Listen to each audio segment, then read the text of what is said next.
Welcome to the Rewilded Human podcast, where Dr. Lucille and Lynn will tackle your most difficult and intimate questions with candor, tough love, and a little dash of humor. In today's episode, I don't see a lot of CBT practitioners being very welcoming of even learning about EMDR. So it's kind of like there is, I call, my area the kingdom of CBT, because you got, the CBT people will be rather dismissive. And I'm not dissing CBT. I think it can be very helpful for people. But I think that, people also should be aware that there's something other than CBD. Yeah.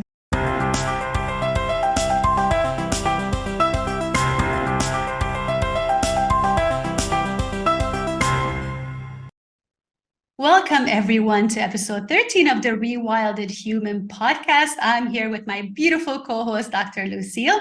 And today's going to be a little bit different, guys. I'm really, really excited. I'm going to be interviewing Dr. Lucille today, and we're going to be talking about EMDR, which is eye movement desensitization and reprocessing. I had to use my cheat notes, sorry. Bravo. So this is a therapy that Dr. Lucille has been using for a very long time. And we've mentioned this in previous episodes. I'm really, really curious about it. I'd love to know more. And I'm sure you guys would love to know more about this as well. Just to give you guys a little bit, very quick intro about me. I'm a nutritional consultant, a naturopath, and I'm kind of a wild child living all over the world. I'm a best-selling author of 2 books, The Aging Gives, How to Come Out a Winner, and The Fasting Bible. If you're watching this in January, great time to start fasting, guys, in the beginning of the year. And let me introduce you to Dr. Lucille. If you could tell us a little bit about yourself as well, please. Yes, thanks, Lynn. I am a psychiatrist, psychotherapist. I work here in Canada. I have been doing psychiatry and psychotherapy for certainly over 35 years. And it was back in 1995 that I decided to focus on a modality called EMDR. My other hat is as a Healy World member. I basically am in love with frequency devices. And so I introduce people to the Healy. And that I won't go into at this point, but I would say that everything is energy and energy is everything. So a lot of our issues could really be dealt with very, very successfully if we understood how energetically we could change our vibration and change our whole lives. That is so true. We need to do an episode about energy devices and energy healing. Absolutely. Yeah, absolutely. We definitely should do that, because there's so much to unpack with these devices. It's just so fascinating. Guys, if you're interested to learn more about the Healy, check out the link below and you can find some more information there, but we will definitely talk more about it in the future. And then let's talk about the EMDR. So Dr. Lucille, can you explain EMDR in layman's terms and how it differs from traditional talk therapy that you would use with your patients? Okay, well, the traditional talk therapy is just that, it's talking. Now, you engage various parts of your brain when you're talking about your problems, right? But the majority of the action is in the frontal cortex of the brain. That's where, when you're doing talk therapy, you're basically all the activity is there and you're thinking about the problem, and maybe you're getting some insights into it, and you're feeling some emotions, perhaps, and some bodily sensations or whatever. But talk therapy only engages a certain portion of the brain. And that's why people like, Woody Allen could be in psychoanalysis for, I don't know what, like over 30 years and still working on his stuff. Now, I'm not dissing traditional talk therapy. I did it for many years, and I did have some success with it. But it wasn't until I found EMDR that I realized that you could really get remarkable results in a shorter period of time. And the reason is that EMDR requires activation of the body at the same time that you are focused on your problems. All right. So activation is the key element of it. And what that is called bilateral stimulation. So you apply stimulus to the body that is in a rhythm of right, left, right, left, right, left. And it's interesting that when you do a focus on your problems while you are engaging the body, it could be tapping on the knees, it could be eye movements, it could be so many different things. The brain starts rewiring itself. And it encompasses not just the prefrontal cortex, it encompasses the whole brain. So the whole brain starts getting involved, starts lighting up and getting involved. And what happens is the person starts suddenly feeling different, and they start, as if by magic, having a whole new idea about what went on or how they interpreted it. And then before you know it, they start feeling like there's no emotional charge. There's no upset left to the memory. Wow. Whatever it may be. Is this something that you can see on a CAT scan if during the Yes. So you can see it on any kind of, like, they have done scans. In fact, some people who are into the research on this have done scans before and after EMDR. And it is very, very clear that there is a significant difference. So if we just use the example of somebody who's been traumatized, like something like they've been in a car accident and it was like, near-death experience or whatever, and they come out of it like really traumatized.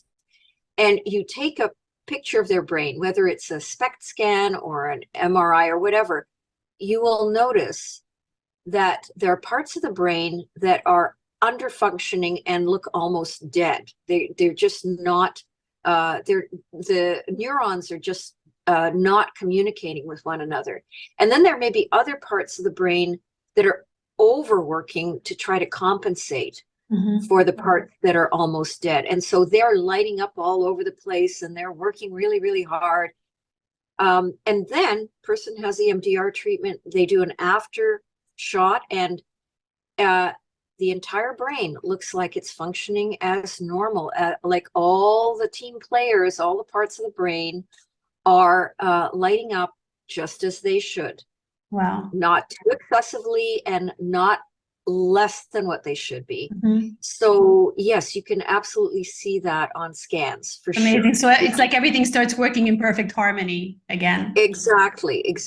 Yes. That is super interesting. Now, what kind of conditions or traumas have you seen EMDR help?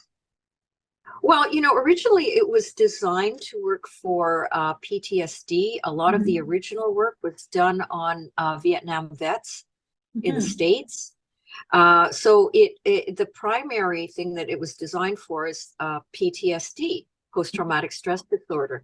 But since then, people have found that it's useful in depression, in panic attacks, phobias, eating disorders, substance abuse disorders, bipolar disorder, and some really brave therapists have actually used it with people with psychosis, and they found ways to help those people as well.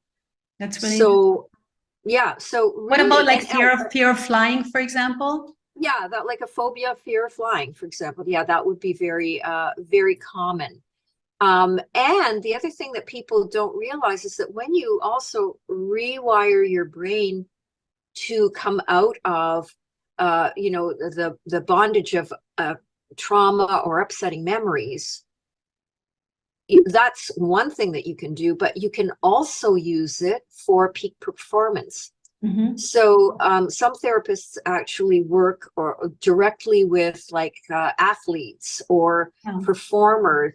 And you can use EMDR to help them enhance their performance. So that doesn't have anything to do with trauma or depression or anything. It's just enhancing performance because, of course, you are rewiring your brain so it functions even more effectively at anything you do. That's amazing. So, yes. So I think it's something that, everybody should be aware of, because so many people, unfortunately, live with the myth. And it's like kind of in our society, the myth that, once you're traumatized, that's it. You're done for. There's no hope for you. It's And true. that's absolutely not true. And there's not a lot of information out there about EMDR. I really just only heard about it recently, maybe about a year ago for the first time. So it's so fascinating. And if it's so effective, it's just amazing that people are not talking about it more. Yes. That's why we're here. We're talking about it. That's why we're here. We're talking about it. And I agree with you. And I think it is important that people have an understanding that there are other options out there other than just talk therapy, or maybe CBT, which is cognitive behavioral therapy, which is, become kind of the standard. The CBT has become kind of the standard all over the world. Yes. And to be perfectly honest, I don't see a lot of CBT practitioners being very welcoming of even learning about EMDR. So it's kind of like there is, I call, my area the kingdom of CBT, because you got, the CBT people will be rather dismissive. And I'm not dissing CBT. I think it can be very helpful for people. But I think that, people also should be aware that there's something other than CBD. Yes. So, yeah. And I think you are the same as I am. Like, we like a holistic approach rather than just having one therapy. It's so nice to have different modalities that you can bring together to help the patient. I think that makes all the difference. Dr. Lucille, do you have like a case study or something that you could share with us where you had a patient and EMDR came in very handy and made a difference in the patient's life? Sure. Most of my patients have trauma like coming out of their ears. They have so much difficulty in their lives. By the time they reach me when they're like middle-aged or older, they have so much that we have to unload for them. But I will tell you that just a simple example of someone who had a single trauma, that was very dramatic. She was a young woman, maybe in her early 20s. She also had ADD. She was, basically working, kind of a, semi-independent life, although she still lived with her parents. She worked in retail, and everything was pretty good in her life. She had lots of support. She had friends, everything. And then one night, unfortunately, she was sexually assaulted. Oh my God. By strangers. And that really, it almost destroyed her. It was fairly vicious. It came out of nowhere. And she was, unable to go to work after that. She had nightmares. She couldn't sleep. She had kept having intrusive thoughts of the rape during her waking hours. She was really going downhill. She was scared of everything. She didn't want to go out of the house. And somehow her mother found me, and she'd learned something about EMDR, and she asked me, "Can you see my daughter? She's in really bad shape." So I did, and I worked with her for, I think it was tops, maybe 4 or 5 sessions, and it cleared. It completely cleared. Wow. And she was able to go back to work and resume her social life, and felt much better about herself. And she, after a while, she couldn't even recall the details of what happened to her. Yeah. That's amazing that you could do that in 4 or 5 sessions, because I mean, yeah. like that happens, most people will just carry that with them for the rest of their lives, impacting everything in their lives, all their relationships and everything going forward. So that you can actually accomplish that in just a few sessions is absolutely incredible. Yeah. Wow. And it was lovely because her mother then messaged me afterward, and she said, "We are so grateful for you, and you will always be in our prayers. Thank you so much for how you helped our daughter." That is absolutely amazing. Yeah. That is. Now, I also don't want to give the misimpression, though, that all issues can be dealt with in 4 or 5 sessions. Yes, of course. Most of the time, no.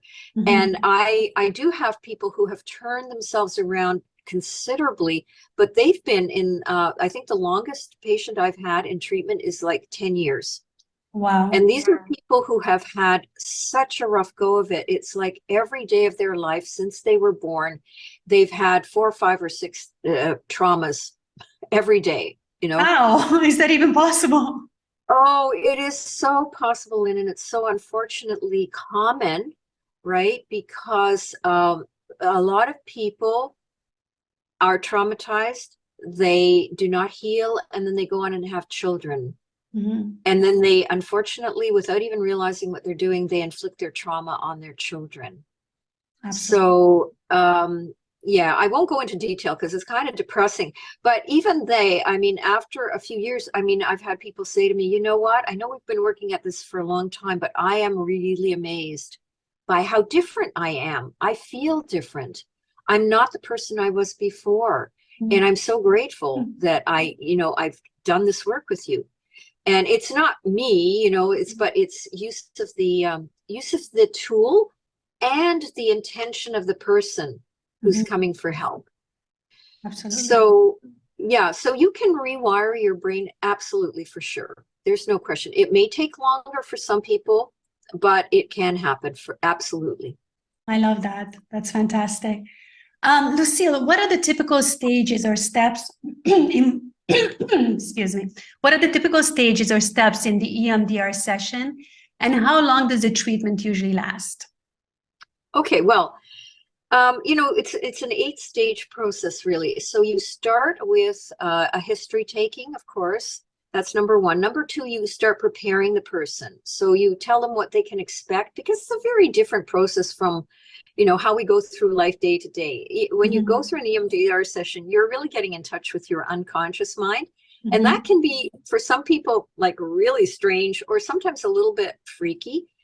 So, and you have to also kind of prepare people that there is no right or wrong way of doing it. We're so programmed that, we have to perform to a certain standard. There's a certain standard, like we have to get that A on the math exam. And there's one way to get the A. And so many people come in and they're all flustered and worried that they're not going to do it perfectly. And I have to prepare them a lot to say, listen, just be curious about your own process, because your own process is unique. And that unique process is going to get you to your healing. There is no one size fits all, right? So you prepare them. That's number two. Number three is the assessment, where you actually pick the first, memory that you're going to work on. And you kind of really understand what the issues are for the person. You detail, how, do they have a visual picture of it in their mind? Do they have certain negative beliefs about themselves as a result of what happened to them?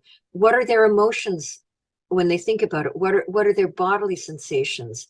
And then you have them rate the severity on a scale of 0 to 10, how they feel in this moment when they look back on that, whatever horrible thing happened. So they rate it then on a 0 to 10 scale. Okay, so that's number three. That's the assessment. Number four is the actual desensitization, where you apply the bilateral stimulus to the body. So they start by thinking about the memory, and then you instruct them to just, let it go and just tap, or I will tap. In pre-pandemic days, I would touch the patient, but now a lot of it's done on Zoom, or there's still physical distancing in some cases. So, but it works very, very well if the patient does it on themselves. And so, so that's the desensitization phase. And as you go through that, you start noticing that every time you ask the patient, okay, what's happened? What are you noticing about the memory now? You will see that they get differing perceptions after a while. It's like, gee, I can hardly see the picture of it anymore. Or I just realized that had nothing to do with me. I wasn't the bad one. And so they will have differing perceptions, and you will see that as you do the desensitization, the memory starts fading away. And the ideal is, of course, you want to get them to that 0 out of 10, where they either feel neutral or even sometimes positive about the memory. Okay, so that's number four. That's desensitization. And then the fifth one is installation. Everybody who has a bad experience has a negative belief about themselves. But what you want when you free them from the memory, you want them to install a positive belief about themselves. So if their negative belief was, I'm incapable, maybe their positive belief then is, I'm very capable, I'm very competent, I'm resilient, whatever it may be. And then you can use the tapping or the bilateral stimulation to install that. So it's very interesting that the positive beliefs actually grow stronger when you use the bilateral stimulation. So you're kind of strengthening that person. You took away the trauma, but now you're inserting something, installing something that will make them stronger for the rest of their lives, right? So number 6 then is body scan. So when you're installing the positive belief, you check, you want to check the body. The body is always going to tell you the truth, right? And so you install the positive belief and you check with the body and ask, okay, so when you think about the positive belief and you now think about the memory, how does your body react? And if it's successfully been treated, this, whatever this memory is, if it's really gone to zero, the patient will report that your body feels relaxed, or they feel lighter, or they feel more expanded. And so we're always checking at the very end with the body, and the body will tell us when the person's done with it. Would you do any muscle testing or anything at this point? You don't really need to, unless you have you could, and I used to do it in the past, you could if there was something that wasn't quite right in the body and you couldn't quite figure out, and it wasn't like you weren't able through continued bilateral stimulation to figure out what it was or get it back to zero again. But I find 99.999% of the time now, it's once you identify if the body's not happy with it and you keep doing some bilateral stimulation, it goes to zero and it's fine. Fantastic. Yeah. So anyway, and then number 7 is closure, where you basically debrief. You say, well, how is that for you? And do you have any comments? Do you have any questions about what you experienced with that? Sometimes people are amazed and they want to know how it happened or what, so you give them a chance to really debrief and really understand it a little bit better for themselves. You also, sometimes you may not complete the treatment in the one session, and the person still has remnants of whatever the upsetting memory was. And so in the closure part, you would teach them strategies to get them to a more grounded and calm state. Those strategies they can then use in between the sessions. If they're still feeling upset about this, or it comes back to them in their waking hours, they can use these strategies to calm themselves down and get grounded again. And it holds them until they come back for the next session to hopefully complete the memory. That's really great. So you give them little tools that they can use at home. Sure, absolutely. Fantastic. And then the final one is number 8, which is reevaluation. So that's where, they may come back for the next session, or whichever session is the one after you've completed the treatment. And you just, ask them, well, did you ever have any problems with this memory? Did it come back? Did anything else pop up about it? So you just make sure that it's truly gone. And if it's not gone, or if an associated memory has popped up, well, then, you start the whole process over again with whatever came up, right? So that's the 8-step process. So there's the number 1, history taking. Number 2, it's the preparation. Number 3 is the assessment. Number 4, desensitization. 5 is installation. 6 is the body scan. 7 is the closure, and 8 is the reevaluation. Sounds really, really fascinating. Very, very interesting. I think we kind of covered this, but my next question is, if EMDR can be used with other modalities or other healing techniques, you usually use it in combination with other therapies as well, right? Or is it just something that... First of all, yes, it can be, and it depends. Like, first of all, EMDR is always done within the container of psychotherapy. So there's still talk therapy going on, but EMDR is a modality within that is the driving force in the healing. Okay. So yes, you can do talk therapy. Sometimes in order to get a patient comfortable, even to start EMDR, you're going to do some talk therapy to get them to that state of feeling safe and trusting enough to try it. Okay.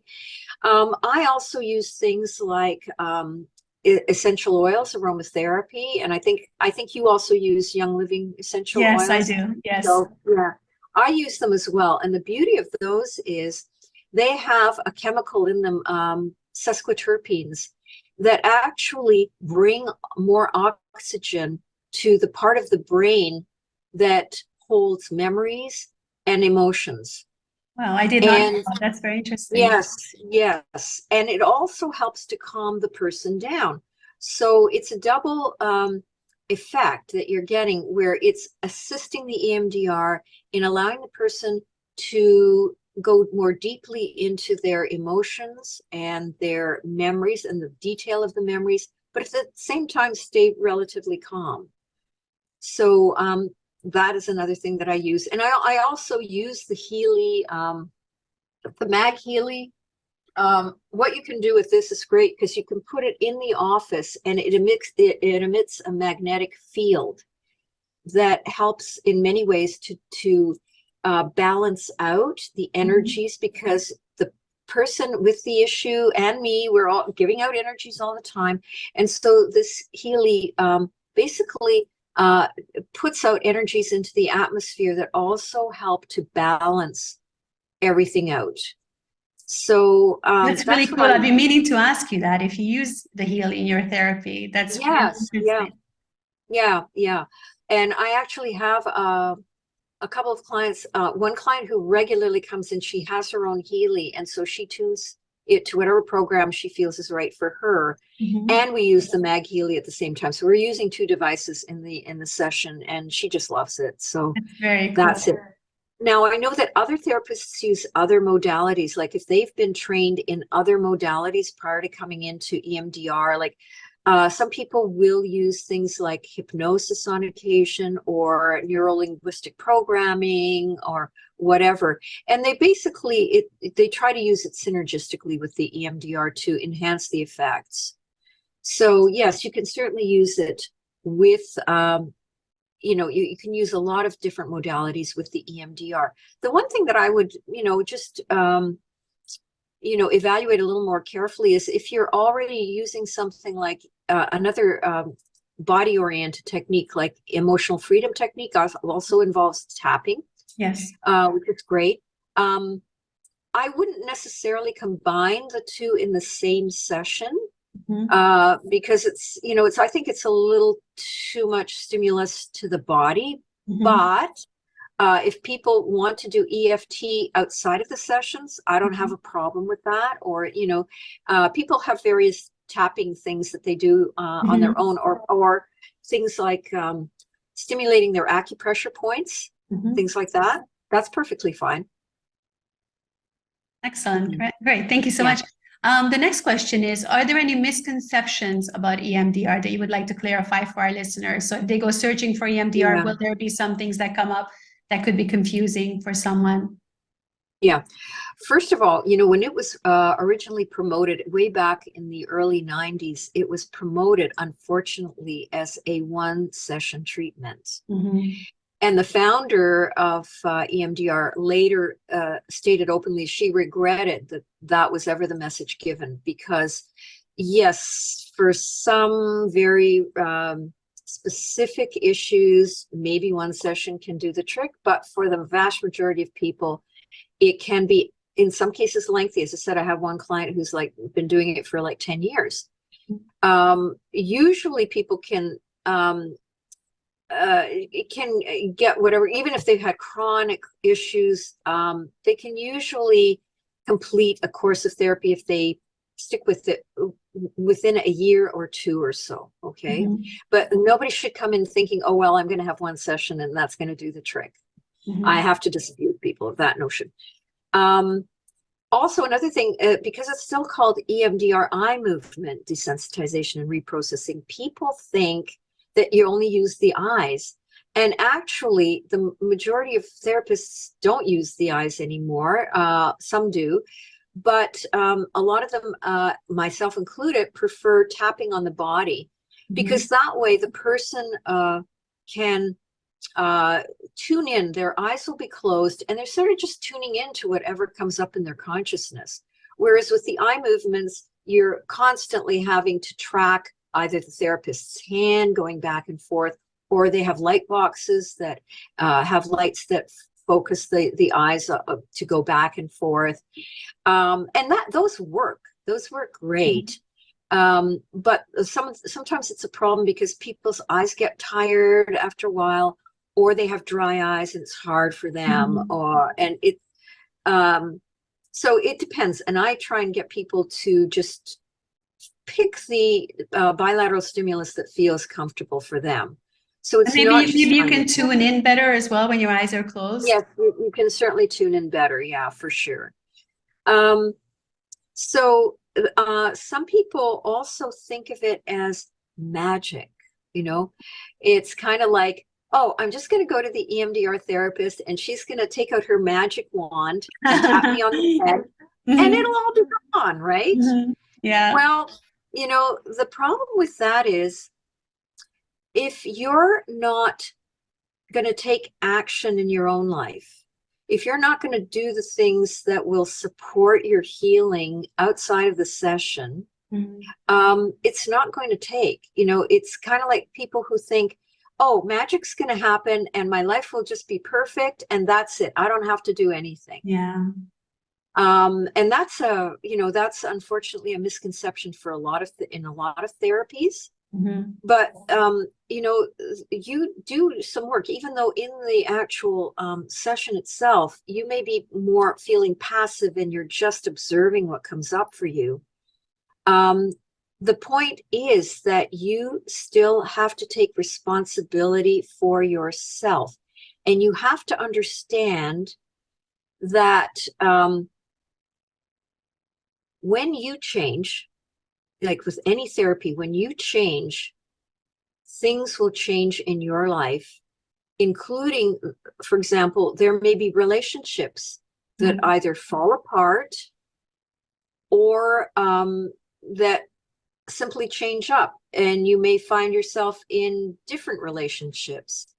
You may find that you still have to learn certain behavioral ways of dealing with the world, right? That's, you have to practice whatever insights come up for you in the EMDR, and you have to take them into your real life. So no, there's no actual magic. It's not like I'm going to change up your life and you don't have to do a thing and everything will be hunky-dory. No. It's like with everything else, you have to put in the work yourself as well. There's no magic bullet. Absolutely. That's right.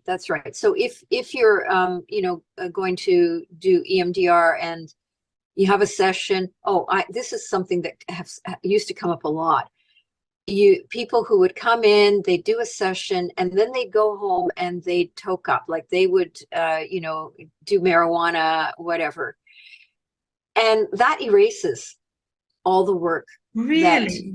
It does. It really does. Why is that?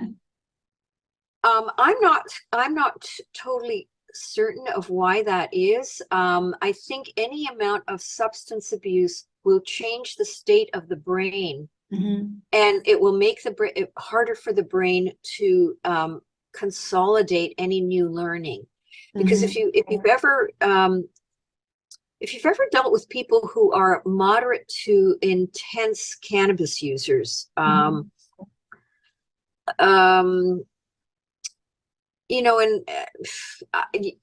it certainly was my experience, and I've talked to researchers who also found this. They have difficulty learning, period.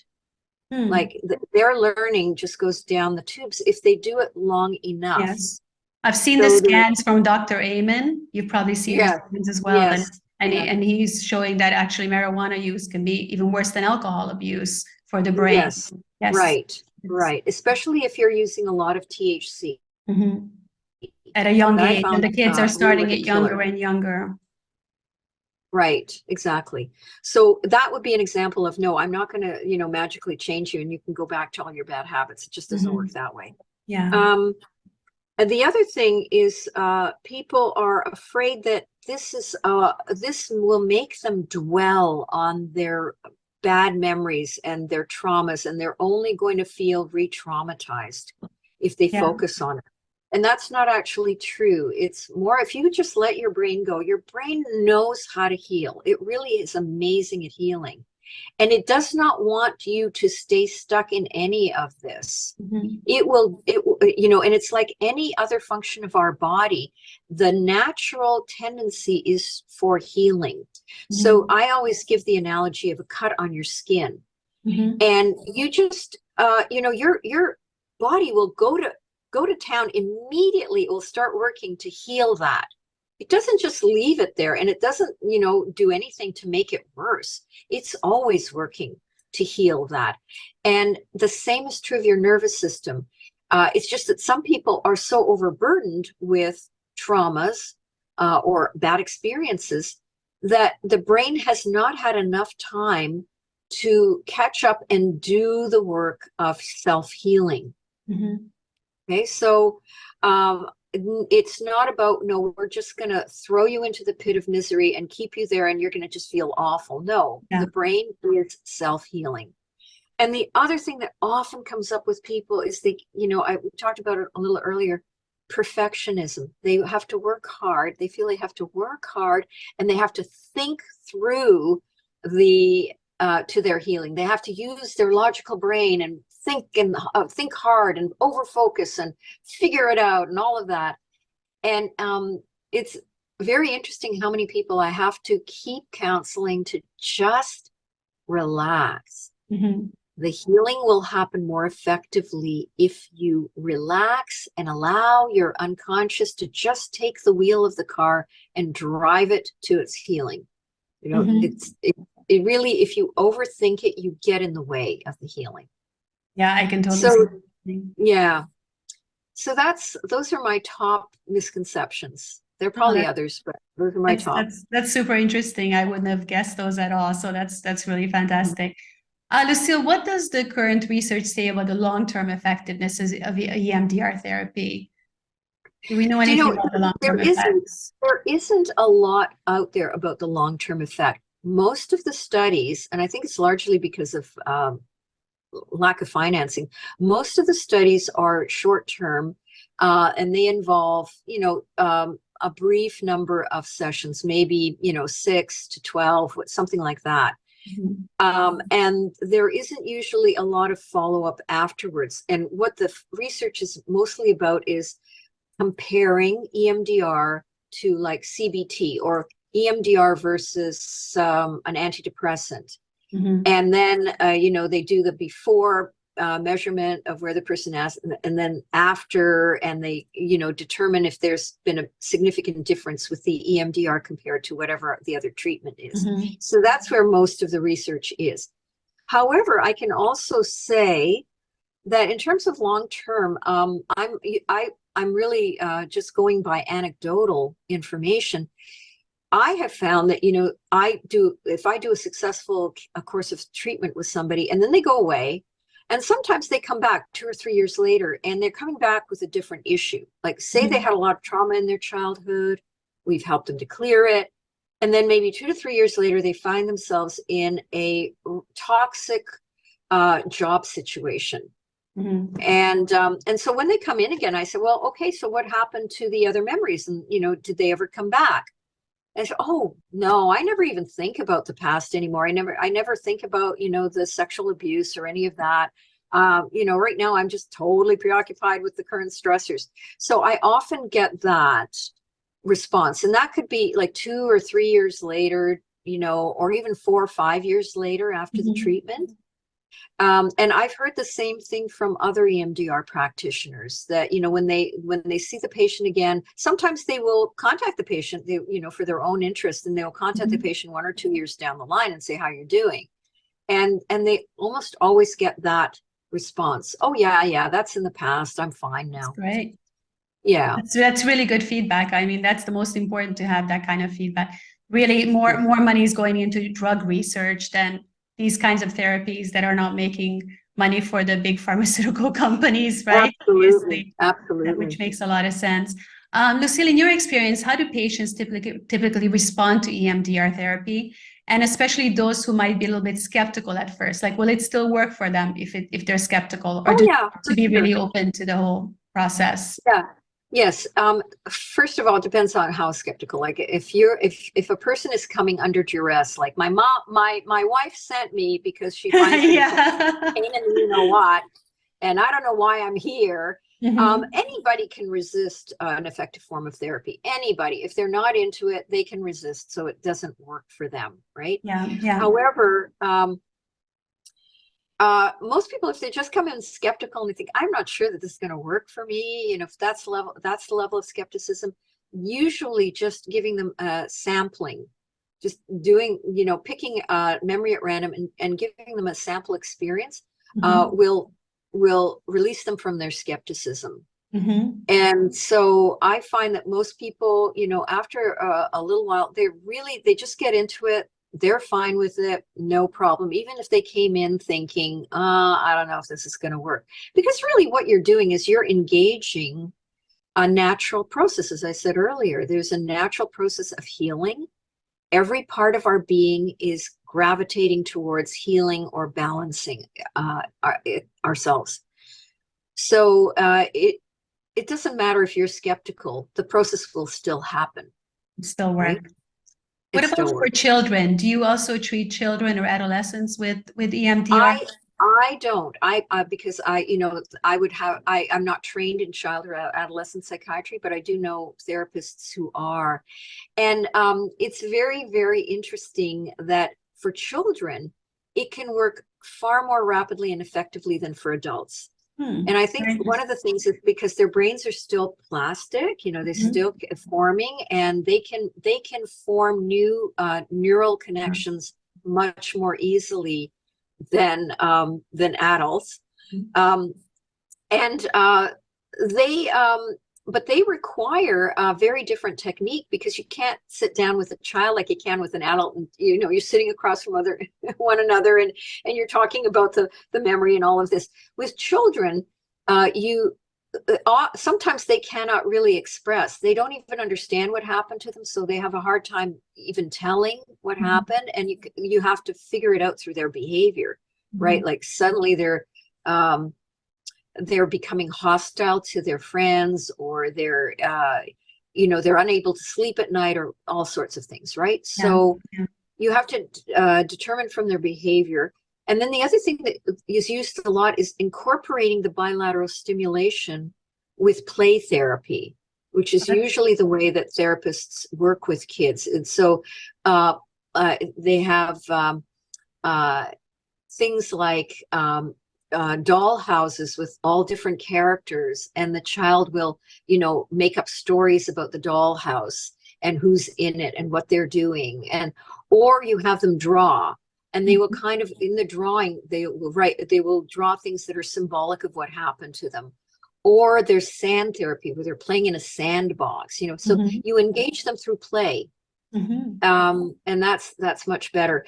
Adolescents are a little bit kind of in between, where they can get bored very easily, so you sometimes do have to engage them more in other activities. You have to start, maybe sometimes you see they're bored and they're nodding off or whatever, and you have to start asking them, okay, so what happened when you went on that date on Friday night? Wake up, right? So it involves more effort on the part of the therapist and more creativity. But it does work. It can work really effectively. And it's so beautiful when you can intervene at that young an age and help them so that, they're strengthened for the rest of their lives, right? You can save them from so many different issues going forward, right? So that's a great option. Right. And it's good to know if there are parents out there listening who have kids who might benefit from this therapy, to look for a therapist who specializes in children or adolescents. I mean, that's fantastic to know. And that brings me to my last question, Lucille, which is for someone interested in exploring EMDR for their own healing. what advice would you give them as they start this journey? And are there any exercises they can do themselves without a therapist? So I remember you showed me this before. Yeah. So Yeah. are there things that people can do at home? Yeah, I would say if you have a lot of trauma, it's probably best to seek out a therapist, to be perfectly honest. It's very, very hard to do this on your own. But I would suggest there is an umbrella organization that's international. It's called the EMDR International Association, and they have a website. So it's EMDRIA.com. And they have some materials on the website that, you don't have to be a member for people who are just looking at it as guests. You can check into some of their literature, some of the research. The other thing that you can do is you can find more books on EMDR. There have been quite a number published over the years. And so that will give you a much better understanding of EMDR and how your nervous system can benefit from it. I have a book right here that's really been written for the layperson. I don't know if Think past your past. Oh, that's interesting. I need to get that. Take control of your life with self-help techniques from EMDR therapy. Okay, that looks very interesting. We'll put a link below for you guys in this video as well, so you can check that out. Yes. So yeah, I would say that you want to research it a little bit more for yourself.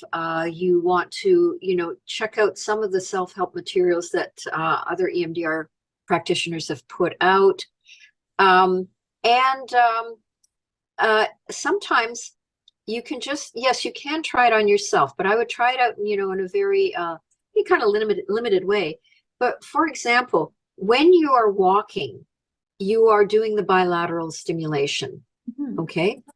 So this is why sometimes you have a big problem on your mind, or you've had a stressful day, you go for a walk and you feel better.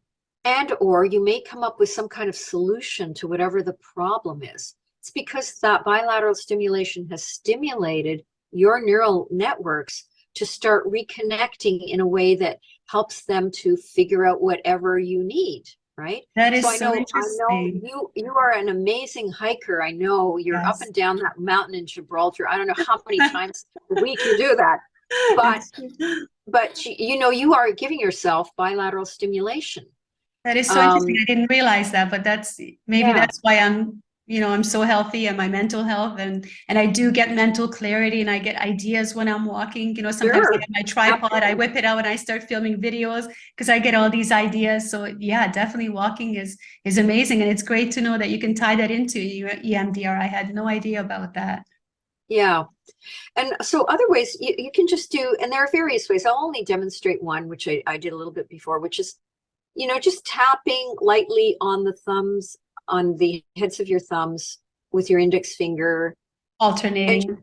And alternating, and just see if that works. Like for some people, they don't like it.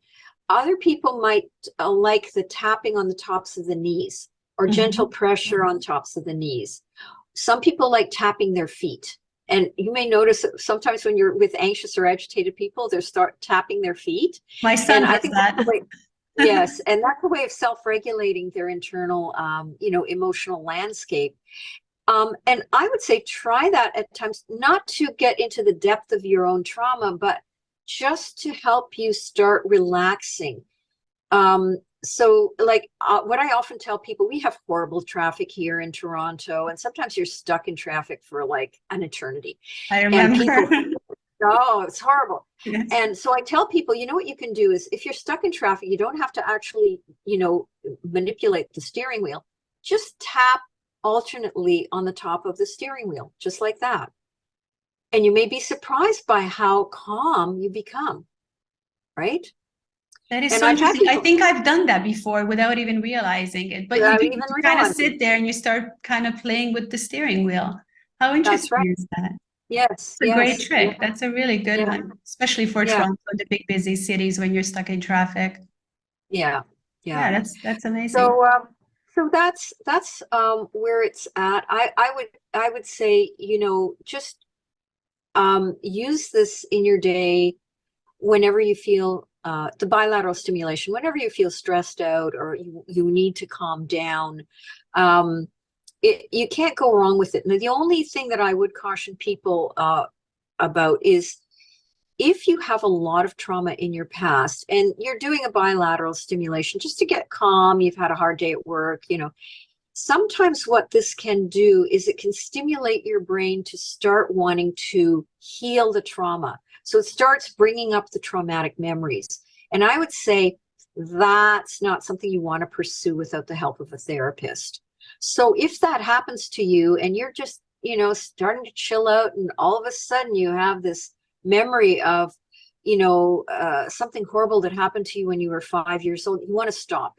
You just want to stop at that point and distract yourself and do something else, healthy to, get yourself calmed down, because the brain loves to be stimulated and it will use every opportunity to start healing from whatever is out of balance. Mm-hmm. So you kind of have to pace it and say, wait a minute, I'm not going there yet. I need a professional to help me with that. No, that's a very important tip, I think. When you're going to bed and sometimes your mind starts racing as you're trying to sleep, is there a quick technique that you could use to kind of quiet the mind before going to sleep? Sure, and you can play with it yourself, any bilateral alternating stimulus. So I have had patients who, they like the eye movements. So they are just moving their eyes side to side.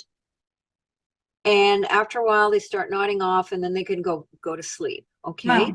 Wow. For some people, they just tap very gently or put very light pressure on their thighs, or they can also be doing this. Nothing too vigorous, just, gentle tapping. And just breathe normally. And that's it. And and you just have to sometimes experiment with it. Like some bilateral stimulation may work for you, others may not. And just try it out and see what happens. Wow, that's super interesting. And it was so great to learn more about this fascinating technique. I hope you guys also found this episode as interesting as I had. And thank you so much for all the information, Dr. Lucille. I really, really enjoyed this. It was fantastic. We have to do more episodes like this, I think. If you guys also like this format and you enjoyed this, to do something different, not just the questions and the answers all the time, then let us know, because I know Dr. Lucille is looking forward to interviewing me on a few different topics as well. So stay tuned for those. And guys, you don't want to miss episode 14, which will be out next week, where Linda is going to come to us, and she's very, very frustrated by the grumpy old man in her life that is her husband. So we're going to try to help her out. And as always, keep sending us your questions. You can send it to us. You can DM us on Instagram. You can also email us. You can find our email below, or just comment on this video. If you enjoyed this video, then please share it with your friends. That helps us so much. And also don't forget to like, comment, subscribe, all that jazz.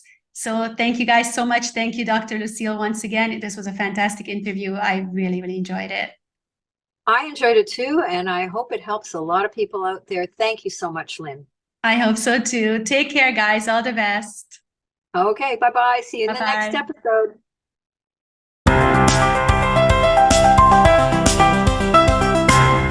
Please be aware that Lynn and I are here to provide insights, advice, stories that are for educational and entertainment purposes only. None of our content should be considered to be personal, medical, or mental health therapy. If you are experiencing a mental health or physical health challenge, please consult the appropriate healthcare specialist. We are here to provide the best possible content in an atmosphere of positive conversation and personal growth.